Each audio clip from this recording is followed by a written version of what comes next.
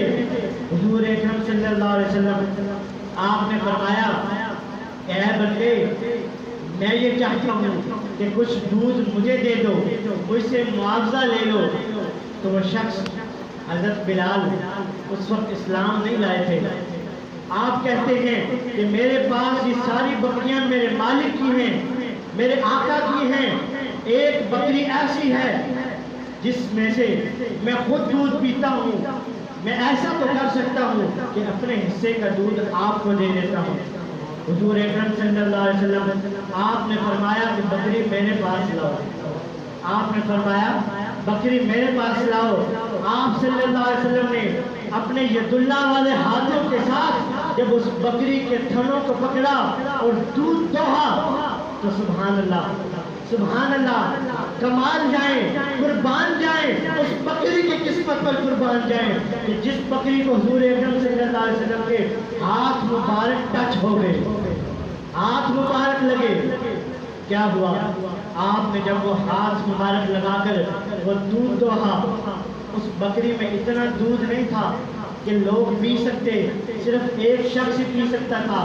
جب آپ نے وہ دودھ دوہا، آپ نے وہ لے کر پہلے ابو بکر صدیق کو دیا، پھر آپ نے خود پیا، پھر آپ نے بلال حبشی کو دیا۔ جب انہوں نے دودھ پیا تو دودھ پینے کے بعد وہ جب بکری کو دیکھا تو اس کا تھن پھر بھی بھرا ہوا ہے، اس کا تھن پھر بھی بھرا ہوا ہے۔ وہ بلال واپس اپنے آقا کے پاس گیا، وہاں جا کر جب بکریاں لے کر گیا تو امیہ پوچھنے لگا اے بلال یہ بتاؤ آج تم نے بکریاں کہاں چرائی ہیں؟ ان تمام بکریوں کے تھن بھرے ہوئے ہیں۔ آپ نے ہاتھ لگایا تھا ایک بکری کو اور پورے ریوڑ میں جتنی بکریاں تھیں ان کے تھن بھر چکے تھے، جتنا عام طور پہ دودھ ہوتا ہے اس سے زیادہ بھر چکا۔ وہ بلال کہتے ہیں میرے آقا نے کہا، میرے مالک نے کہا، امیہ نے کہا کہ اے بلال آج تم جس جگہ پر گئے ہو آئندہ بھی وہیں پر جانا، وہاں جا کر چلانا۔ وہ بلال کہتے ہیں میں تو اس وقت یہ سوچ رہا تھا کہ بکریاں لے کر واپس جاؤں ہی نہ، بکریاں لے کر واپس آقا کے پاس جاؤں ہی نہ، لیکن پھر کیا ہوا؟ حضور اکرم صلی اللہ علیہ وسلم نے جب آپ نے میرے لیے یہ دعا فرمائی تھی، مجھ پر یہ کرم فرمایا تھا اور میں نے یہ خواہش کی تھی کہ روزانہ حضور اکرم صلی اللہ علیہ وسلم کا دیدار کروں۔ جب امیہ بن خلف نے کہا کہ روزانہ وہیں پر لے کر جانا تو انہوں نے کہا ہاں میں اسی جگہ پر لے کے جاؤں گا، چاہے مجھے کتنا ہی دور جانا پڑے لیکن میں وہیں پر جاؤں گا جہاں پر میرے آقا صلی اللہ علیہ وسلم موجود ہیں۔ وہ اس چہرے کی زیارت کرنا چاہتا ہوں، میں اس چہرے کی زیارت کرتا رہوں گا۔ پھر وہ وقت آیا کہ جب اگلے دن بلال آئے، آ کر انہوں نے خود پوچھا اے محمد عربی صلی اللہ علیہ وسلم کیا آپ کو میں دودھ پیش کروں؟ حضور نے فرمایا ہاں پیش کرو۔ جب وہ دودھ پی لیا تو حضور اکرم صلی اللہ علیہ وسلم آپ نے فرمایا اے بلال کیا تم اسلام قبول کرنا چاہتے ہو؟ کیا تم اسلام قبول کرنا چاہتے ہو؟ تو بلال نے کہا کہ بلال تو کب سے منتظر ہے آپ کی خدمت میں رہنے کے لیے، آپ کے اوپر جان قربان کرنے کے لیے۔ یا رسول اللہ آپ جب بھی حکم فرمائیں گے میں آپ کے اوپر جان قربان کروں گا۔ اسی وقت پیارے آقا کریم صلی اللہ علیہ وسلم آپ نے فرمایا اے بلال پڑھو لا الہ الا اللہ محمد رسول اللہ۔ بلال نے کہا لا الہ الا اللہ محمد رسول اللہ پڑھ کر جب آپ نے اسلام قبول کر لیا، قبول کرنے کے بعد آپ کو اتنی خوشی ہوئی کہ آپ نے یہ چاہا کہ میں باہر جا کر اعلان کر دوں، گلیوں کے اندر اعلان کر دوں، اپنے اس امیہ کو بتا دوں کہ میں نے اسلام قبول کر لیا ہے۔ لیکن حضور اکرم صلی اللہ علیہ وسلم آپ نے فرمایا ابھی نہیں بتانا۔ آپ نے کیا فرمایا؟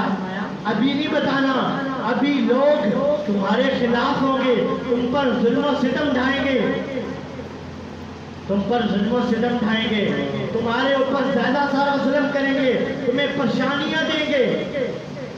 اب وہ وقت ایسا تھا بلال حبشی رضی اللہ تعالیٰ عنہ جنہوں نے حضور اکرم صلی اللہ علیہ وسلم کی زیارت کی تھی ان کے چہرے پر نورانیت آ چکی تھی، ان کے اس کالے رنگ کے اندر، گندمی رنگ کے اندر وہ ایک چمک آ چکی تھی۔ جہاں جہاں سے گزرتے گئے لوگ پوچھتے گئے، اے بلال تمہارا چہرہ پہلے ایسا تو نہ تھا، اے بلال تمہارا چہرہ پہلے ایسا تو نہ تھا، اتنی چمک کہاں سے آئی؟ آپ نے بہت برداشت کیا، لیکن پھر آپ نے کہا کہ میں نے اس رسول اللہ صلی اللہ علیہ وسلم کا کلمہ پڑھ لیا ہے جو مکہ شریف میں ہے اور اسلام کی تبلیغ کرتے ہیں۔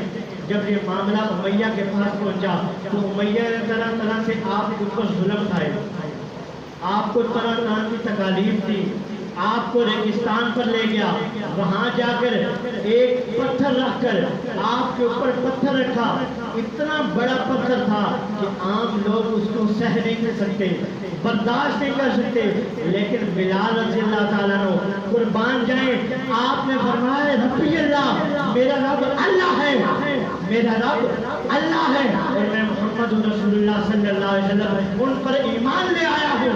اس نے طرح طرح کی تکالیف دی، آپ کو ایک چمڑے کا لباس پہنایا، لباس پہنا کر ریگستان میں فل دھوپ کے اندر آپ کو لٹایا۔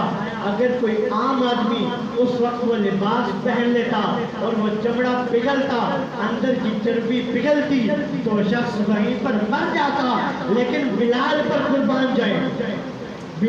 قربان جائے کہ جنہوں نے وہ حضور اکرم صلی اللہ علیہ وسلم کا چہرہ مبارکہ دیکھا ہوا تھا، آپ کی نسلوں میں حضور اکرم صلی اللہ علیہ وسلم کا والضحیٰ کا چہرہ موجود تھا، وہ واللیل کی زلفیں موجود تھی، وہ کاجل موجود تھا، وہ آنکھیں موجود تھی، وہ آپ کا جسم مبارک موجود تھا۔ جب بھی کوئی ظلم آتا آپ اپنی آنکھیں بند کر لیتے، آنکھیں بند کر کے کیا کہتے ہیں؟ ربی اللہ، میرا رب اللہ ہے۔ اے لوگوں یہ جان لو، یہ سوچ لو کہ میں اس عالم میں بھی اس حضور اکرم صلی اللہ علیہ وسلم کا نام لے رہا ہوں، اس رب تعالیٰ کا نام لے رہا ہوں۔ اے آنے والی نسلوں، اے اے سی میں بیٹھ کر جمعے پڑھنے والوں، اے لوگوں اس موسم کے اندر اس پنکھوں کے نیچے بیٹھ کر جمعے پڑھنے والوں، نمازیں ادا کرنے والوں، جب نماز کا وقت آتا ہے، نماز اگر ہے 2:15 بجے تو کیا ہوتا ہے؟ ہم لوگ 2:16 ہو جائیں، 2:16 ہو جائیں تو ہم لوگ کہنے لگتے ہیں کہ امام صاحب ٹائم ہوتے ہو گیا۔ کیا کہتے ہیں؟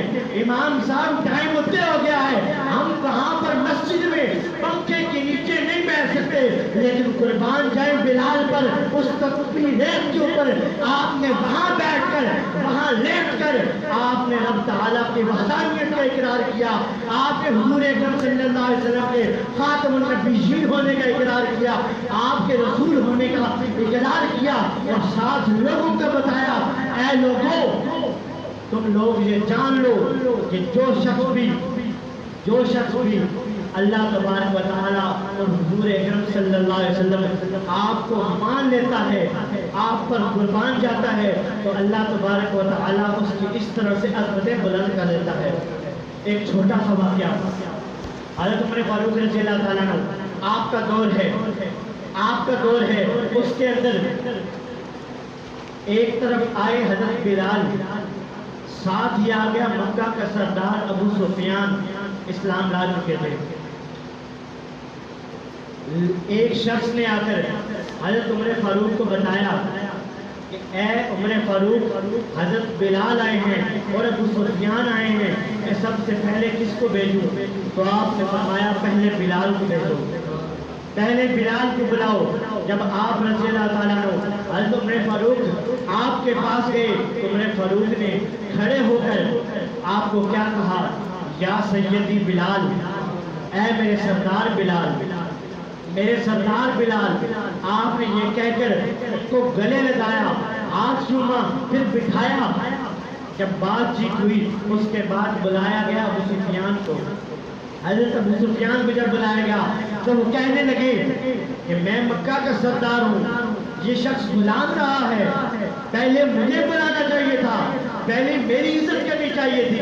تو آپ نے فرمایا اے بلال اپنی قمیض ہٹاؤ، اپنی قمیض ہٹاؤ۔ جب آپ نے قمیض ہٹائی تو آپ نے فرمایا اے ابو سفیان دیکھو، کیا تم نے اتنی صحبتیں برداشت کی ہیں، کیا تم نے اتنی تکالیف برداشت کی ہیں، کیا تم نے اتنے مصائب برداشت کیے ہیں کہ میں تمہیں پہلے بلاتا ہوں؟ تم یہ سوچو کہ اسلام کے لیے سب سے زیادہ خدمت کس شخص نے کی ہے؟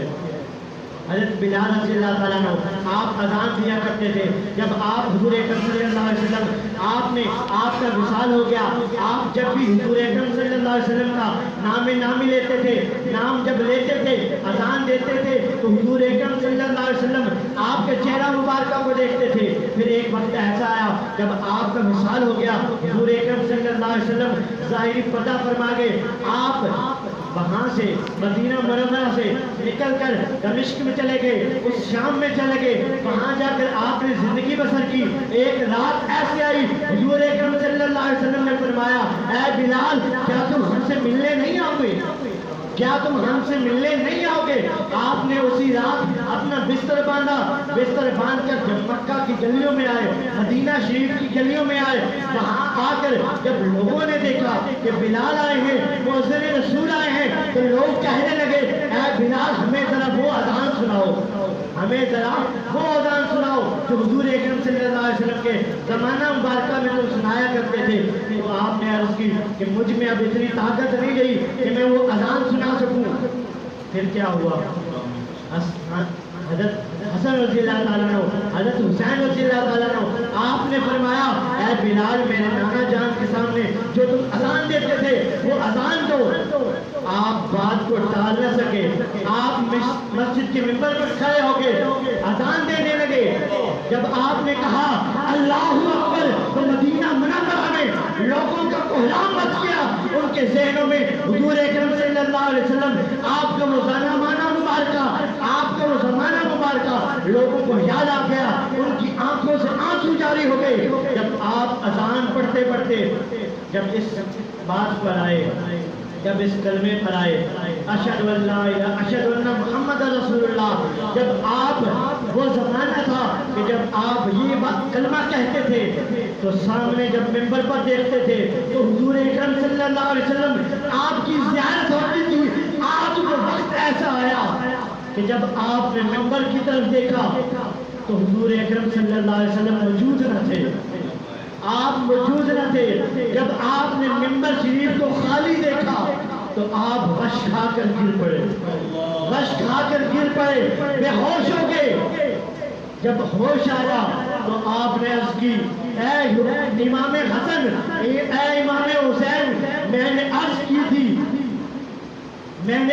تھی کہ مجھ میں اب اتنی طاقت نہیں رہی، مجھ میں اب اتنی سخت نہیں رہی کہ میں حضور اکرم صلی اللہ علیہ وسلم کی آپ کے زمانہ مبارکہ میں جو اذان دیا کرتا تھا آج وہ اذان دوں اور سامنے حضور موجود نہ ہو۔ آج مجھ میں اتنی سخت نہیں ہے۔ میں آپ سے یہ التجا کرتا ہوں کہ آئندہ مجھے کوئی اذان کے لیے نہ کہے، نہیں تو وہ میری آخری اذان ہوگی، نہیں تو وہ میری آخری اذان ہوگی۔ قربان جائیں حضرت بلال رضی اللہ تعالیٰ عنہ کہاں سے لے کر کہاں تک پہنچے۔ جو شخص بھی حضور اکرم صلی اللہ علیہ وسلم آپ کی ذات کے ساتھ جڑ جاتا ہے، آپ کی ذات کے ساتھ جڑ جاتا ہے، وہ شخص ایسا ہو جاتا ہے کہ اسے رب تعالیٰ عظمت عطا فرماتا ہے، اسے رب تعالیٰ عظمت عطا فرماتا ہے۔ اللہ تبارک و تعالیٰ سے دعا ہے کہ رب کریم ہمیں حضور اکرم صلی اللہ علیہ وسلم کے صدقہ سے حضرت بلال رضی اللہ تعالیٰ عنہ آپ کی دی گئی اذان اس میں سے اس سوز میں سے ایک حصہ ہمیں بھی عطا فرمائے، ایک حصہ ہمیں بھی عطا فرمائے۔ وما علینا الا البلاغ المبین۔